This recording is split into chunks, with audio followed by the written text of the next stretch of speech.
Hello, welcome to MEMO Conversations. I'm video producer Osman Butt.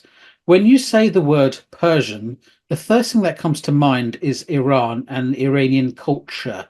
And in our modern times, this territorial ethno-nationalist understanding is the dominant approach. But being Persian through this lens is very modern.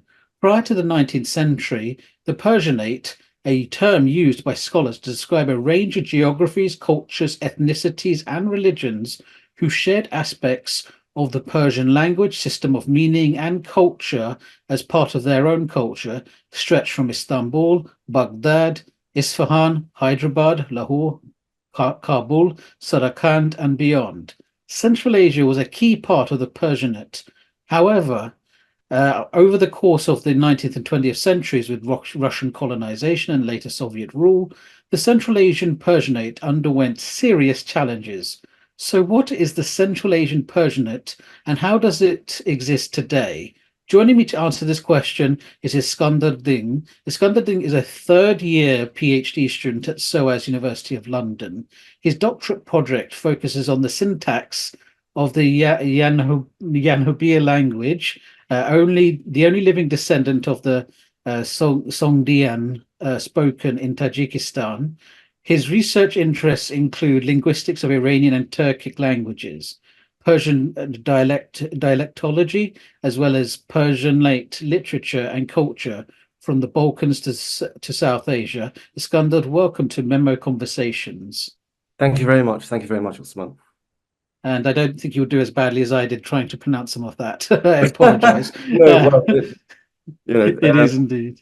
yeah, these are very poor transliterations into English, I have to say. So, it's not a big deal if you can't pronounce them correctly.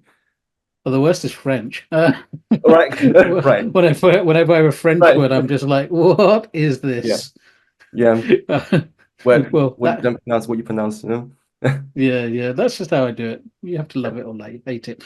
So before we sort of get into how you got into the sort of areas of studies that you're in, could you perhaps tell us a little bit about yourself, your background, and what sort of made you interested in, things like linguistics, language, literature, Central Asia, the Persianate, as well as, the cultures that are connected to it? Yeah, sure. I am from China, and I'm from the Hui Muslim ethnic group in China, which is the biggest of the 10 officially designated Muslim groups in China in terms of population. The Hui are Sinophone or let's Chinese-speaking Muslims with mixed ancestry, and usually our ancestors who came to China throughout the centuries came from specifically the eastern part of the Islamic world. So let's say Khorasan, which is now eastern Iran and Afghanistan, and what we now call Central Asia. And these were a mixed group of people, a mixture of different peoples, but mainly Persian would be the lingua franca between them. And many scholars have postulated that the majority of these people were indeed Persian speakers themselves. And even if they were not Persian speakers, Persian was the most important language in terms of communication. And they came to China for different reasons, for administrative reasons, for commercial reasons, probably also for proselytizing reasons, and settled and married local Chinese people, and that's the ethnogenesis of the Hui people. And in our communities, Arabic and Persian have always been very important, and we see them as languages of identity, of religion. Religion is a big part of our identity, and of course, wisdom, and especially Persian. And because, well, Persian was actually perceived as it was actually referred to as the Muslim language. The term Hui actually in Chinese came to mean Muslim at a certain period of the history. historically meant different things. I won't go into details. And even Jews and Christians at a certain point were called Hui. This is true, but it came to mean to designate Muslims predominantly. And the Hui language, Hui Hui in Chinese, referred precisely to Persian. And I suppose because of this, I see myself as a descendant of the Persian world who grew up in a Sinophone world. Now we're talking about two, if I have to use the German term, Kulturkreis, so cultural spheres, which in history bordered each other and still now, in fact, border each other, although we now have nation states. So I felt this urge, and I thought it was important for me to be both proficient in Chinese and Persian, and as well as to learn other Persianate languages. So is there now a sort of consensus on who the Hui are? Because I know this has been a very highly debated topic. I mean, just sort of to recap, so for the audience, I mean, there's about, what, 55, 56 ethnicities officially classed in China. 56. 56, the largest being Han Chinese, and Han being the largest as also dominant. The Chinese state is constructed around Han identity, and especially in the 20th century, there's been a huge push towards the Hananization of much of China in terms of official culture and statehood and that kind of thing. But there was always a debate about who the Hui were and whether or not they were just Muslim Hans, or whether they were from elsewhere. So is there now sort of consensus on what their origins are? There's no consensus. I think in academia, of course, and as well as in public, every claim has its, I don't want to use this word, but ideological background. But I think it's very important to ask the Hui themselves or ourselves what we think of this term. And I think the definition has to come, well, part of the definition has to come from us. Of course, the Western scholars who see language as the main, let's say, criterion in the definition of an ethnic group. We speak Chinese as our mother tongue, so almost in a very simplistic way, Western scholars see us, and indeed media see us as Chinese Muslims. And there's a lot of things to unpack here, actually. First of all, what does what the term Chinese means in the majority of Western languages, not just Western languages, in Arabic, Sini, and in Persian, Chini. There's only one word for Chinese, and that's inevitably ethnic. And but in China, natively, there are different terms and which exist and still exist, which all get translated into Chinese or Chinois or Chinesisch or Kitaisky in Russian or Chini in Persian, and so on and so forth. Precisely because China, and people in what is now China, recognize their, let's say, space of existence as a multicultural one, and there are different terms to designate people who belong to that land, who may not necessarily be ethnically. This is probably a sort of anachronistic term to use here, but for convenience, I'm using it. Who recognize the diversity, let's say, within it. So there are different terms which all get translated to Chinese. Whilst unfortunately, because people from the West tend to perceive China as monolithic, ethnically monolithic entity, the term Chinese has been fixated on the Chinese ethnicity, whereas it doesn't have to be so. So let's say, if we take the term Chinese to mean ethnically Chinese, so let's say Han Muslims, from our perspective, and also from the perspective of the Chinese government, who officially designated the 56 ethnic groups, they are not classified, they're not recognized by us as Hui, and they're not recognized by the Chinese state as Hui. It's not like when a Chinese person, when a Han Chinese person converts to Islam, they change their ethnicity on their ID. In China, there are ID cards, and ID cards show your ethnicity. And they can't do that because it's not recognized by the Chinese state whatsoever. In that sense, no, Huis are not. Being Hui is, I always say to people that you have to have a history. Yeah, there's a family tradition. Whether we now look like Chinese people or not, it is very important that that our ancestry, no matter how far back in history, came from elsewhere, and that narrative, that discourse, no matter what Western scholars think of it, is very important to our identity. And Han Chinese people convert to Islam lack that family tradition, which I suppose already disqualifies them as some Hui. But in terms of historical reality, possibly from the Western perspective, 500 years of history, 600 years of history, 700 years of history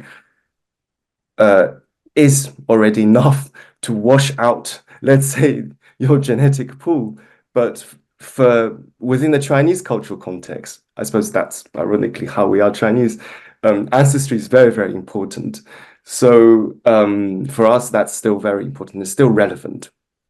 In terms of culture, in obviously Hui people in China, different Hui communities have different cultures. And the more west you go in China, the more Hui communities you have, and the more, let's say, conservative people tend to be in their ethno-religious expression. There is a traditional importance of the use of the Arabic and Persian languages.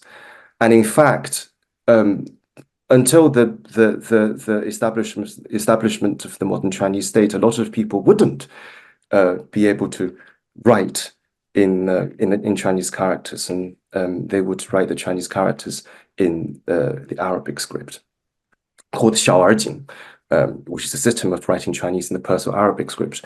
And there are many factors. I mean, many families have a story about how they came to China, how their foreign ancestors came to China. So, and it's very extremely well documented that prior to Islam, even after after Islam, people from lands west to China, especially Iranian-speaking peoples, not just Persians, settled in China and mixed with local populations, and this group of people may. Well, and this is very significant in Chinese history. So there is history to testify to it, and based on these, I would say that no, Hui Muslims are by no means simply converts, ethnically Chinese, ethnic Chinese converts. Yes, there's a very complex history because, of course, as anyone who, even if you don't know much about history, you've heard of Silk Roads, you've heard of all these trade routes, you've heard of all sorts of things. And so much like the Middle East itself, China is a highly diverse society and historically and so forth. But when it comes to sort of language, I mean, how many languages do you actually speak? Well, I actually hate this question because I don't know how to answer this. Depending on the situation, my fluency kind of differs. But I think fluently, well, the languages which I use daily, and if you chat to me, I can speak fluently and discuss politics or some sort of philosophy with you. Probably 5 or 6. But I know how to read in about 20 languages, mainly through comparison. I mean, if you know one language and if you have a linguistic mind, I'm a linguistic nerd. Well, if you know one language, you tend to compare it with languages which are related to it, and then you learn these languages as well. If not speaking, at least reading. So I can read and understand and about 20 languages. But Spoken fluency wise, only 5 or 6. Well, you're a true polyglot in that sense. Then you should. I wonder what you won't make of the whole YouTube polyglot space. Oh well, we'll have to make another video about this. Yes, indeed, indeed, indeed. What are these five? So I take it's obviously English, English, Mandarin, if I had Mandarin to. Chinese, Persian, What else? Persian. Persian, Uyghur, which I learned myself, um, and Russian. Mm. So how much is that? These are the languages which I tend to use every day, uh, due to what I do. And now I speak Yaghnobi. I wouldn't Yes. be fluent, but because I don't live in a community to speak to people. We're going to Um, get onto that particular language because I've got questions about it. But it's yes. interesting. So, how does, say, Mandarin compare to, say, Cantonese for someone who's obviously don't speak the languages, but how do they compare?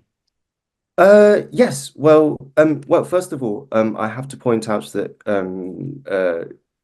please, when you meet, well, to the audience, I suppose, please, when you meet a Chinese person, when they say they speak Chinese, please don't ask, do you speak Mandarin or Cantonese? Because in China, there are many, many, many languages, even within the what we call in linguistics, Sinitic, so Chinese language group.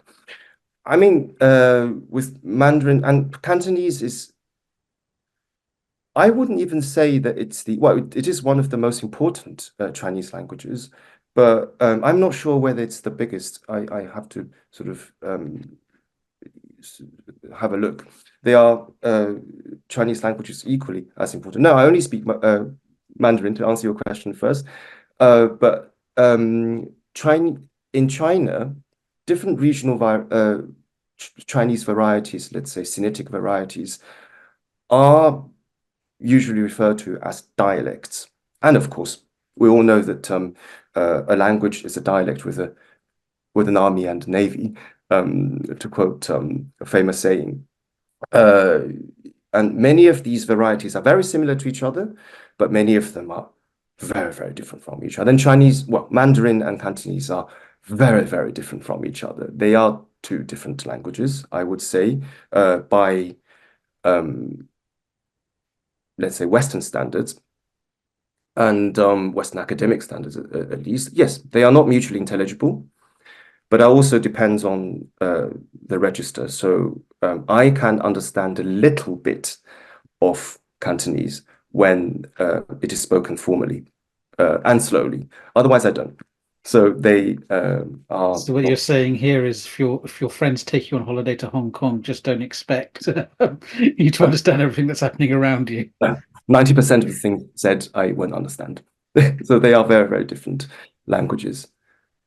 Won't sort of I have a question about this particular point because, as you mentioned, historically they would write Mandarin in Arabic in the Hui community, but Yeah. obviously Chinese is a Mandarin is a very different language, different structures. There's obviously characters rather than an alphabet. There's it's tonal as well. So how are these sort of complexities of these languages translated into a Persian-Arabic script?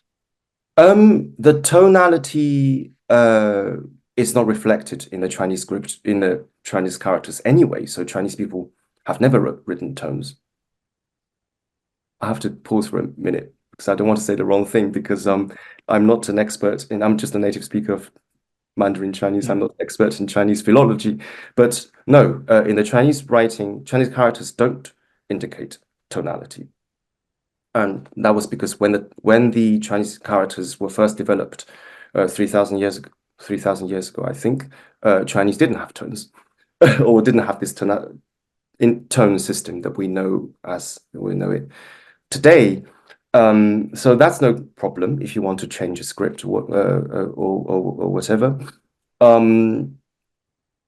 The Perso-Arabic script is more malleable, I think, than people realize. I think at the start of the 19th, well, at the start of the 20th century, end of the 19th century, a lot of reformers in the Muslim world tried to classify the Perso-Chinese alphabet as backward and unscientific and inaccurate because Semitic scripts don't represent short vowels. But you can modify it, as many cultures have done. For example, the Perso-Arabic script was used to write Slavic in Bosnia and also in Belarus by the Tatar population, and the script has been adopted by many subcontinental Muslims to write their own languages, which have a bigger inventory of phonemes, of sounds, than the original Arabic letters. And yes, you can modify it, and that's what the Hui Muslims did. Short vowels are written with the vocalization signs already existent in Arabic, and dots are added to represent different consonants and so on and so forth. And yeah, so that's how. And also, what is really interesting in Shaojing, in the Perso-Arabic writing system for Chinese, is that people would use heterograms, which refer to a system of writing using the graph of a foreign language, but representing native words. Very similar to how the Japanese use Chinese characters, what the Japanese call kanji. These are Chinese characters, but they represent sometimes they're pronounced in the Chinese way, but other times they're not pronounced in the Chinese way. And then a significant number of Persian Arabic words are written down in Chinese text as they are, but when people read the text, they would read in Chinese. And sometimes these words would be only used for their phonetic values to represent Chinese words which have nothing to do with the original meanings of the words used. So it's a complex and fascinating way of writing, but yes, people did manage. Yes, the people always find a way. So I want to now bring us on to Central Asia more broadly. I know this is a kind of complex thing to think about in terms of, because what is Central Asia and where does it begin, where does it end? I mean, we obviously have a sort of standard understanding today that we apply, but if we're thinking historically, transhistorically, it becomes more of an issue because traditionally we mean the five stans when we talk about Central Asia today. So Kazakhstan, Uzbekistan, Turkmenistan, Kazakhstan, Kyrgyzstan. Am I missing one? Uzbekistan, did I say that? So yeah, and people argue whether Afghanistan should be part of it as well. Yes, Afghanistan as well. And where does it begin? Where does it end? And it extends partially into China as well. Does it go into Iran itself? I know it's a very complex term, but fortunately, we do have another term, the Persianate, we could also use, which goes even further. Does the Persianate mean Central Asia only? We'll discuss that later. Central Asia, well, as you said, what you mentioned is a valid definition. It's a political definition. It's a contemporary political definition of Central Asia. First of all, the word itself, many argue that it is a colonial term. In fact, I believe that I would say the majority of region terms, starting with Central East and Eastern, Southern, Northern, and so on and so forth, are terms, concepts, let's say, that have been filtered through modern European academia. And so the term Central Asia, of course, people argue that it is a colonial term, and starting not from the Russians, I think from 19th century Western European explorers and geographers and ethnographers and so on and so forth. And they look at the map being like, oh, that is Asia and that is the center of it. Let's call it Central Asia. Um, and so politically, what you said is a definition of Central Asia, but geographically, it again, I'm not an academic in geography, but I read geographically it refers to the land south to the Eurasian steppes, the southern, more arid lands that border the Eurasian steppes, extending from, if you want to stretch it, central Iran all the way to Gansu in China, which is just a bit east, more east to the Uyghur region. That is, I would say, that is the geographical definition of Central Asia because it shares the similar climate and similar ways of organizing settlements due to the climate. Oasis cultures dominate and so on and so forth. And there are vast lands of vast uninhabited land. I would Yes, say indeed. that is Central Asia. But culturally, I would say Central Asia would refer to Khorasan, so Eastern Iran, northern parts of Afghanistan. The southern point would be the northern parts of Afghanistan, and the northernmost part, the southern parts of Kazakhstan, and the westernmost part would be the confines of Khorasan, and the eastern part would be Gansu in China. That would be my definition of Central Asia.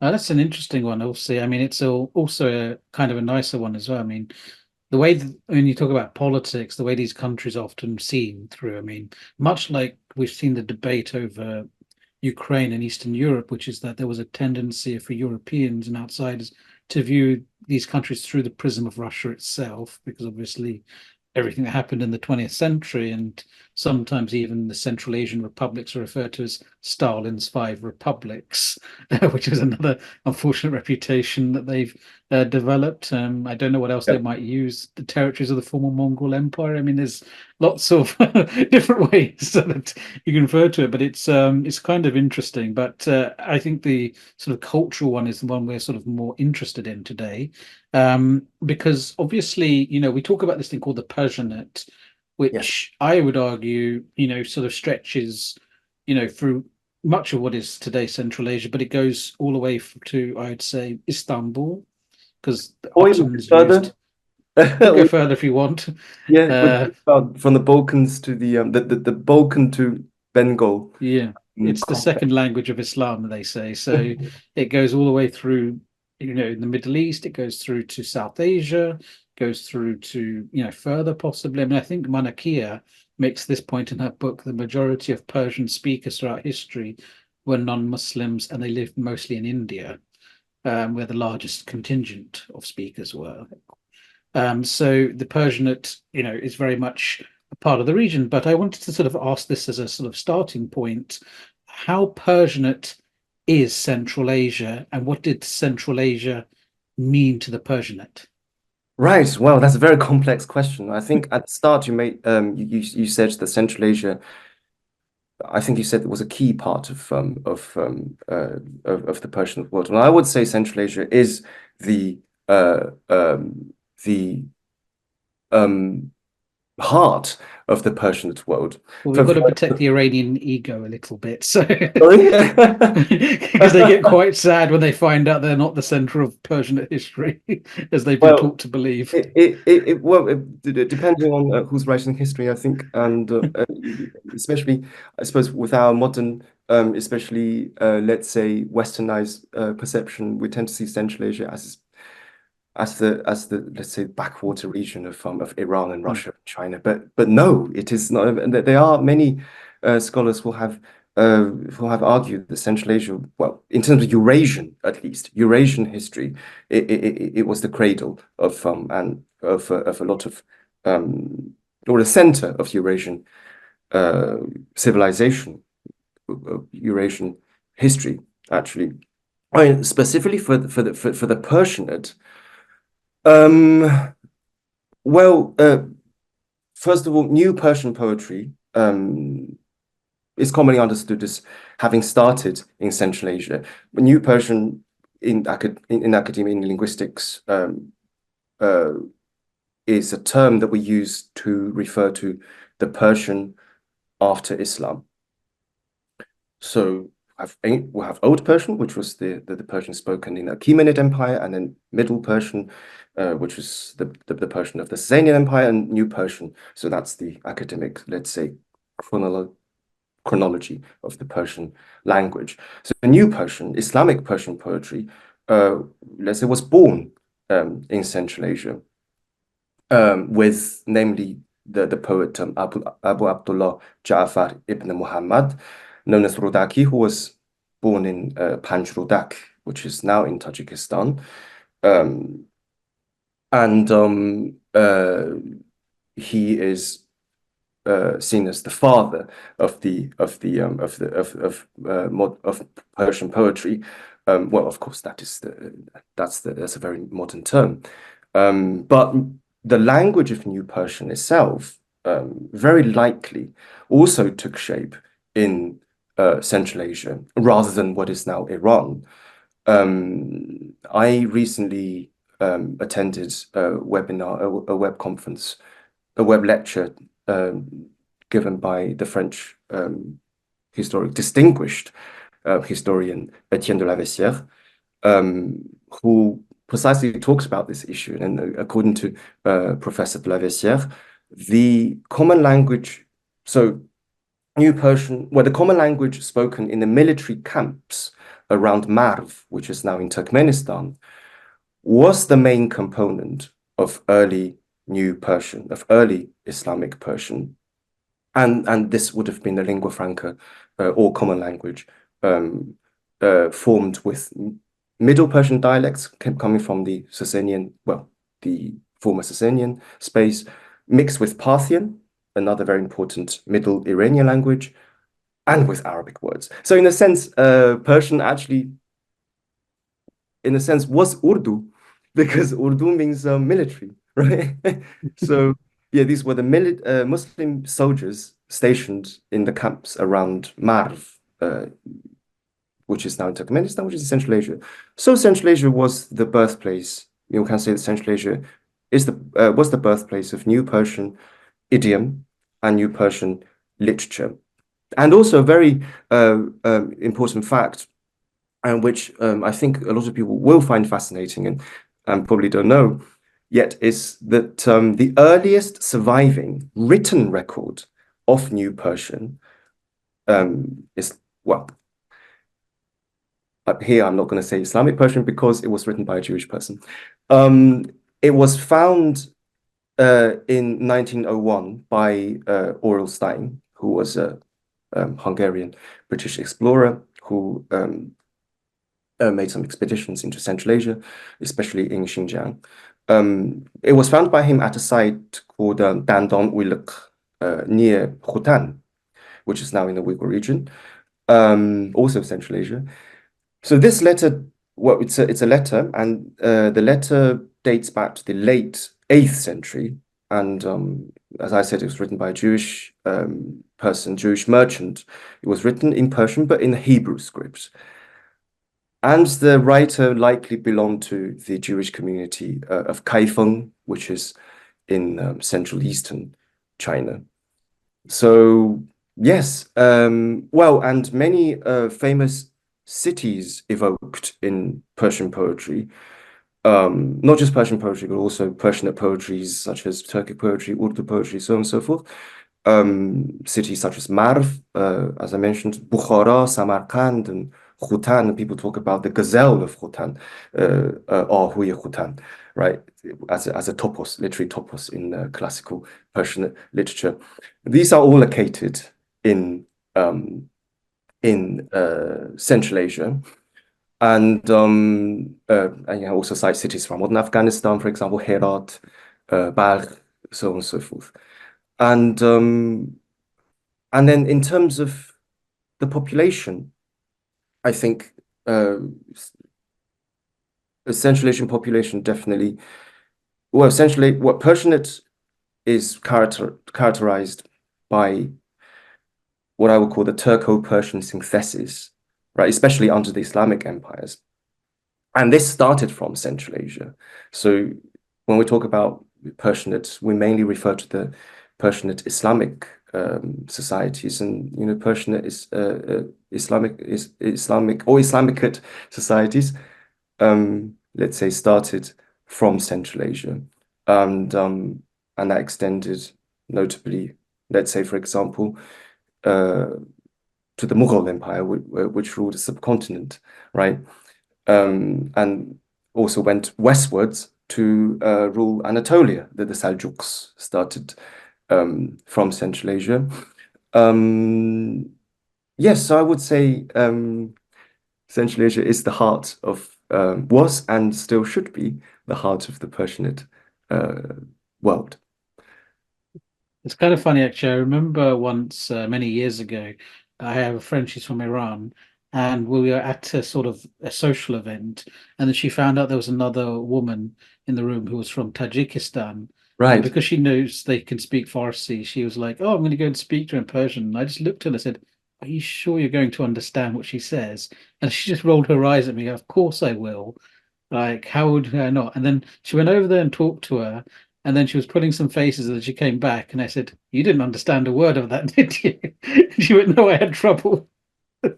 So it was quite an amusing thing. She Right, had right, right, she was knocked down a little when she There's a realized she lot to couldn't be, understand. yeah, there's a lot to be said about the mutual intelligibility between different Yeah, Persian dialects. Um, yeah, yeah, yeah. Yeah, I think so. I think you find that with a lot of languages that sometimes it's more mutually intelligible one way than the other. I mean, it seems like. I mean, I've yeah, seen a lot of Turks, for example, saying they struggle with Azari, but I haven't seen many Azari saying they struggle with, Turkish and right. Turkey. It's also a very individual issue. It really Yeah, depends on the individual's exposure to. Some people just naturally understand different speeches better than others. This is, I suppose, would be a biological issue as well, and it would be a uh, will be linked to the individual's personal history, cultural exposure, and so on and so forth. And in the Azeri case, I would say that most Azerbaijanis, Turkish series are very popular in yeah, Azerbaijan. So that that is the exposure, whereas Azerbaijani cultural products are not as popular in Turkey, and speakers' attitude as well. Um, I think if you are ready to understand, if you have if you show a willingness to understand a language, or let's say a dialect or a variety of language similar to yours, you will end up understanding. But on the point of Tajik and Persian, obviously the division between Tajik and Persian could be attributed to Russian colonialism. But um, I wouldn't say there's a lot of mutual intelligibility on the sentence level.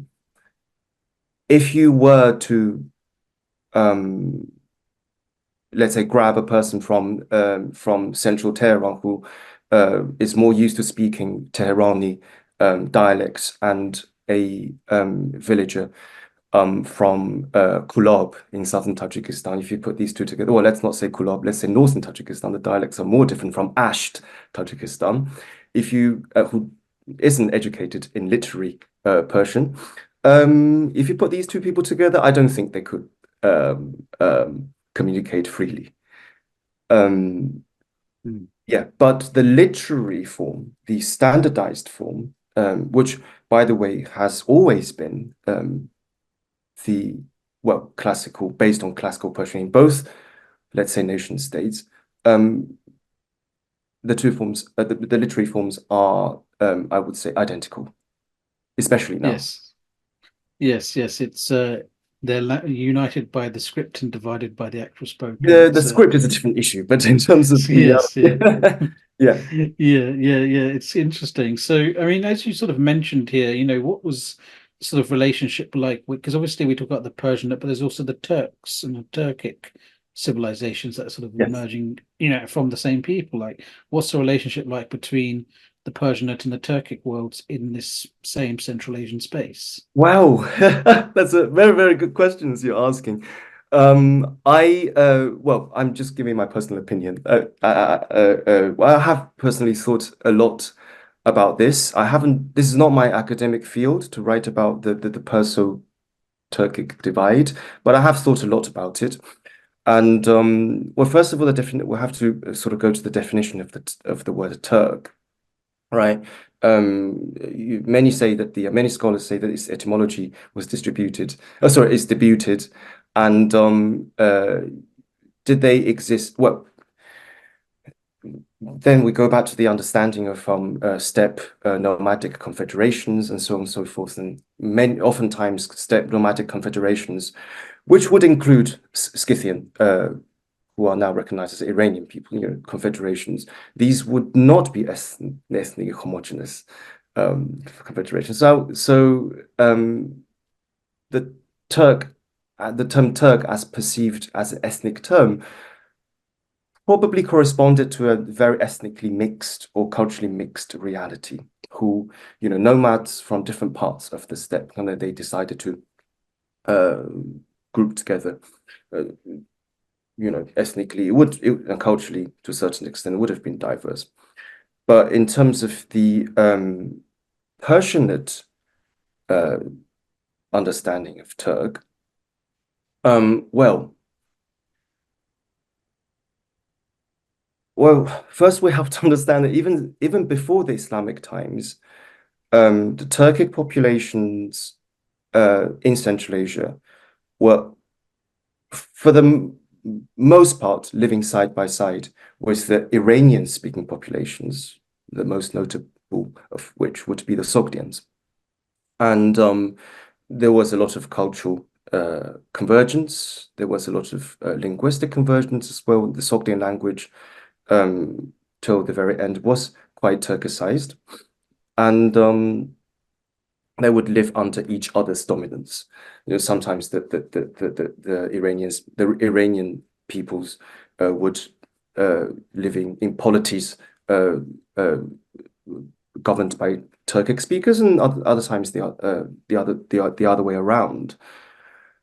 And but what is important for Persianate is that if we talk about the Persianate within the Islamic framework, I do agree with the view that the way that Turkic speakers in Central Asia became Muslim, I'm avoiding using the word Islamicization, which I see as quite problematic, but the way that Turkic peoples in Central Asia, or in general, became Muslim was through the Perso-Islamic culture, which explains why there are so many similarities between what I would say Islamic Turkic languages. When Turkic languages are family, all the languages are related to each other, but some languages are more similar to each other than others. Namely, the linguistic continuum, let's say, from Anatolia. Modern standardized Turkish is its own thing, I would say. The traditional speech of Anatolia, Western Turkic, all the way to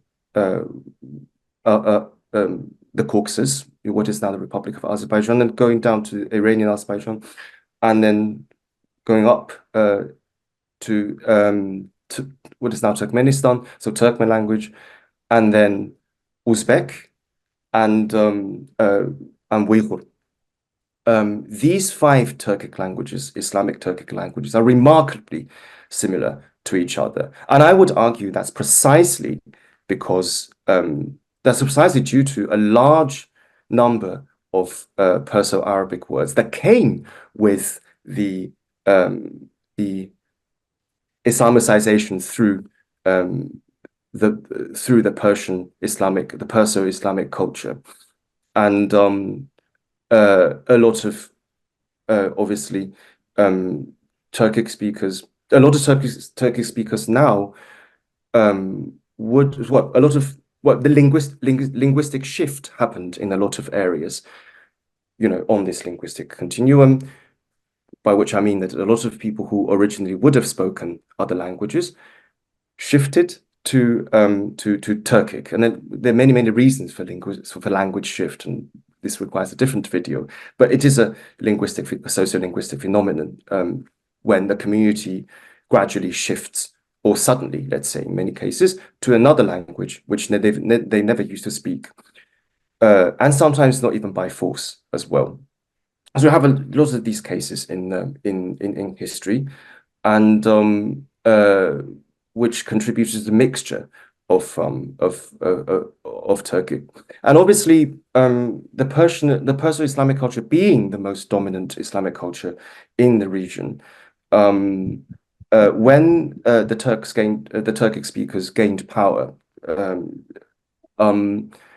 it's very it's well attested in the history of humankind, that when a nomadic power builds an empire on a sedentary area which already had its population.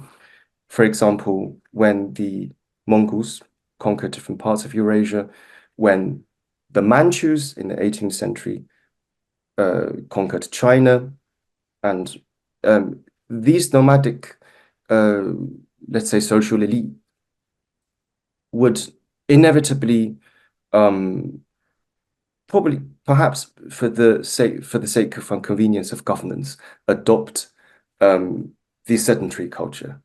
And I do agree with the view that the Turks, by governing already, through Islam, they assimilated Persian culture, appropriated Persian culture, Perso-Islamic culture, and by governing, the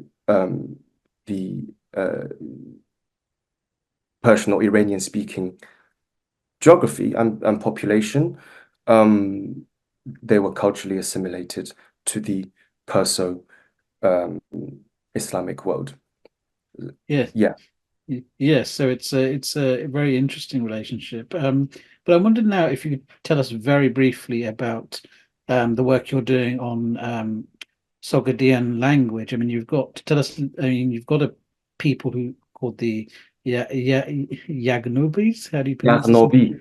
Yaghnobi. Yaghnobi. Yaghnobi, and they speak obviously this language there in present day Tajikistan.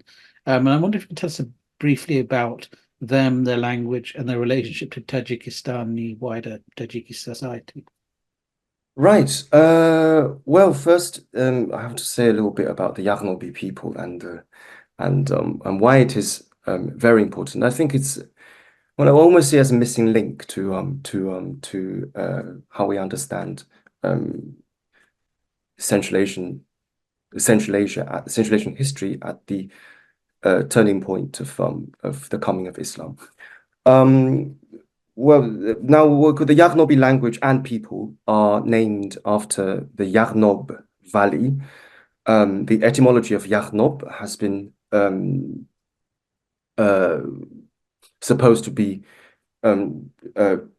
icy water. So ab is water in Persian, and yaghn means ice. Yach in Persian, but some people put the missing link, and then I don't know how, I can't remember exactly how the n sound is explained. Yeah. So there's a valley in northwestern Tajikistan, flanked by two mountain ranges. In the north, the Zarafshan mountain range, and in the south, the Hisar or Gisar in the Russified pronunciation mountain range.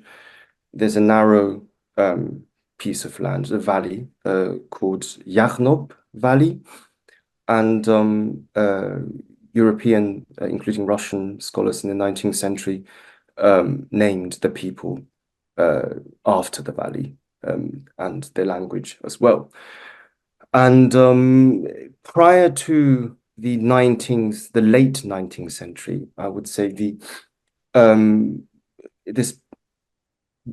population within the valley was relatively unknown to outsiders, especially to European scholars. And in the I think the earliest, if I remember correctly, the earliest recording of Yaghnobi speech was made in 1870 by a Russian scholar who traveled there, and subsequently many scholars recorded texts and words and phrases, and one of them being the Austro-Hungarian scholar Karol Újfalv, and who wrote a little booklet called the Yaghnobis and Their Language, I believe. And it was still not sure at the time in the late 19th century what this language was. In fact, a French scholar called Girard de Rial thought that it was a Dardic language, related to the language spoken in northern Pakistan and northwestern India, so on and so forth. But at the same time already, the German scholar Friedrich Müller recognized that the similarity between Yaghnobi and Sogdian, and said that this language was well, first he said it was purely an Iranian language. It was purely Iranian, and then in 1904 he published he published an article saying that it was related to Sogdian. So it's because of this that the Yaghnobi has come to be known, has been referred to in academic literature as Neo-Sogdian, and that was very exciting for I would imagine, for the Western European academia, because Sogdian was, had only just been deciphered, and of course the name Sogdian and Sogdia, the territory, were known to Europeans through Greek classics, because it was part of the Persian Achaemenid Empire, and so Europeans would have like a sort of imagination of Sogdia, and also known to the Muslims through the works of Muslim scholars such as Al-Biruni, and also historiography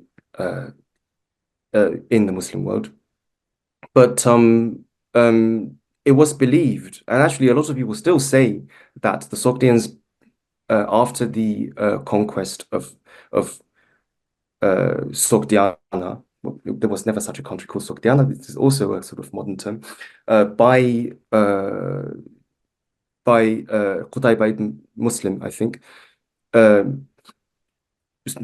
Sogdians practically disappeared or assimilated with local populations, and those who went to China assimilated with the Chinese population, which they did. But on the sort of essentialization side, it was assumed that this is how it happened, because people assumed that the Muslim conquest was brutal, and those who refused to convert were simply executed, and those who remained were forcibly converted. History is never this black and white. So we can talk about this later. But yeah, so I imagine it must have been very exciting to find to find a language related, or even a descendant of Sogdian. With more research, scholars came to realize that Yaghnobi, in fact, Yaghnobi, I would say, well, sorry, you can cut that part. With more research, I think scholars came to realize that Yaghnobi is probably only related to Sogdian rather than being a direct descendant of Sogdian, because it has features more archaic than Sogdian. And it is now generally accepted that it is descended from, the Yaghnobi is descended from a variety, or let's say a dialect of Sogdian, possibly used and spoken in Ustrushana, which is the name of a region that's between Samarkand and Khujand, very close to Yaghnob now. And it's better to see Yaghnobi as a niece language to Sogdian, or a sister language to Sogdian, rather than a daughter language.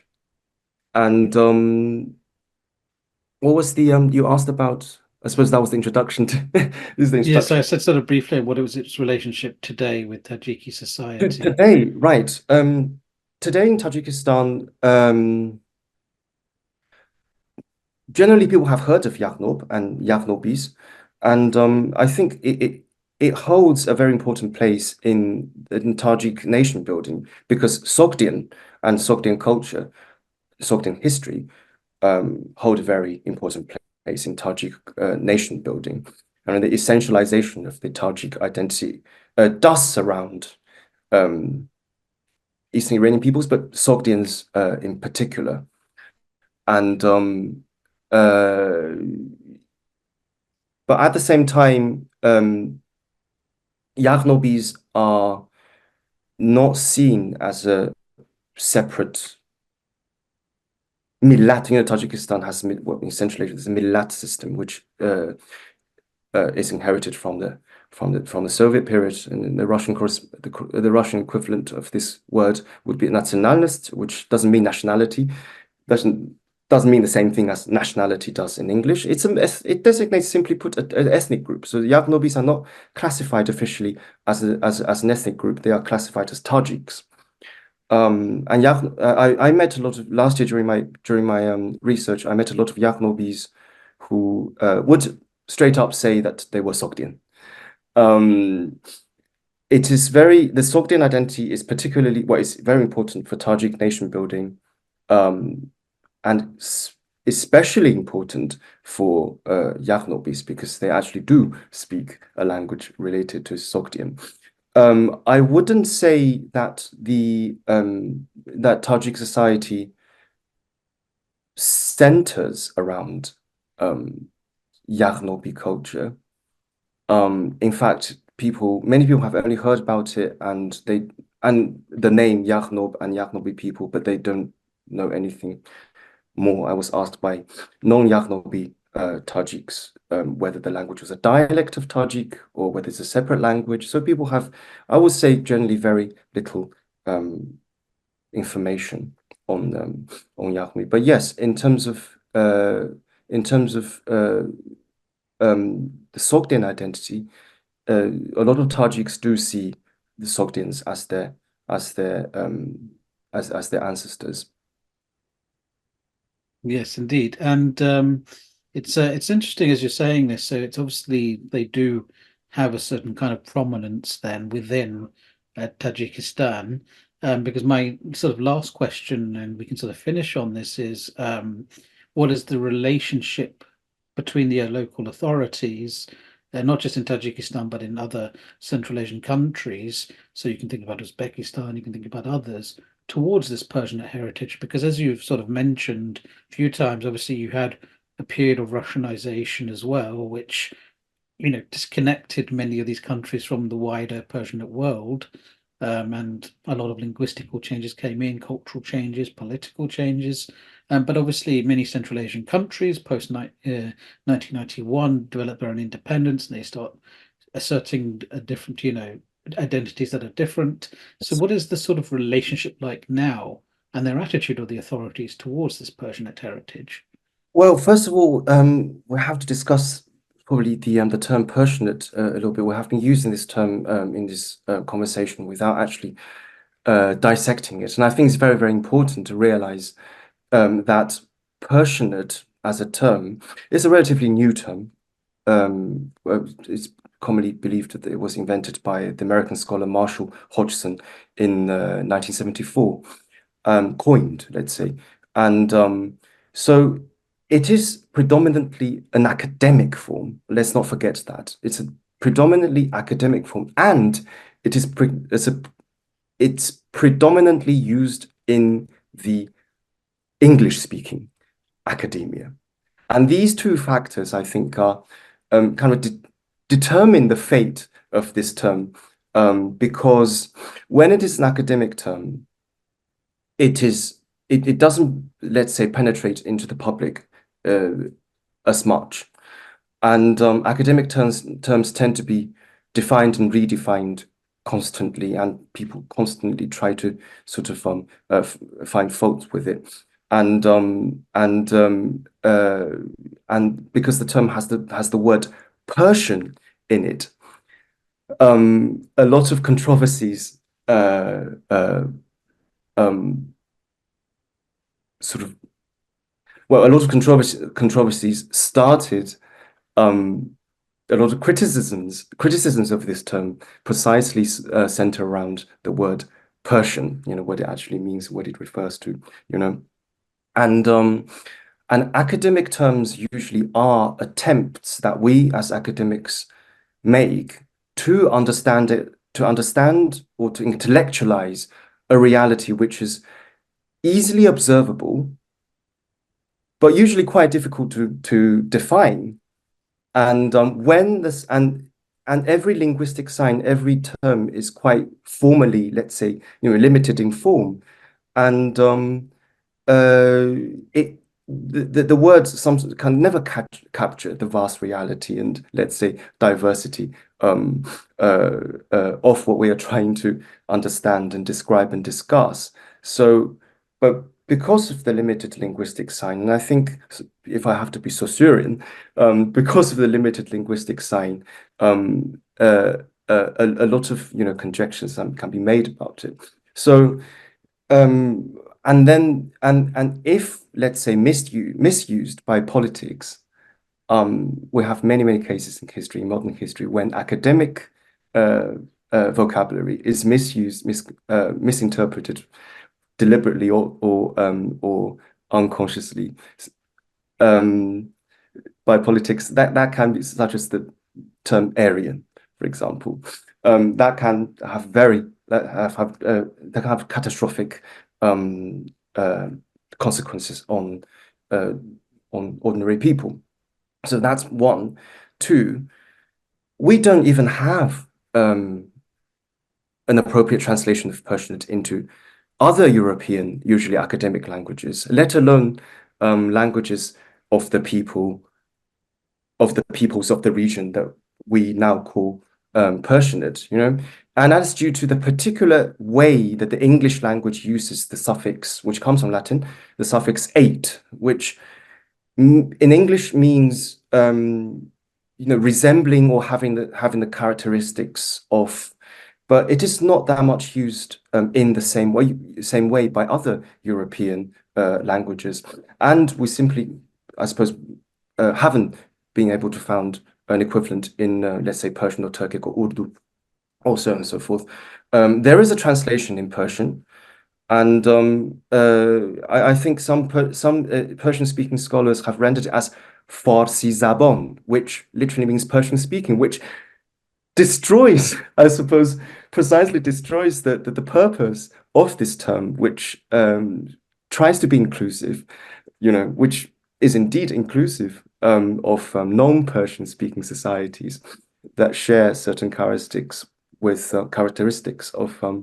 Persian speaking societies, and I think that's very important to realize. Even in for example, like, you can't just go up to, let's say, can you imagine going up to a Pakistani person and say, oh, you identify as Persianate? Can you expect the reaction? Most people, I think, outside of academia are not aware of this, and that is precisely why in Central Asia, well, I would say, hasn't caught on at all. precisely because of the nature of the term Persianate as an Anglo-centric academic term, and which let's say defies translation, right?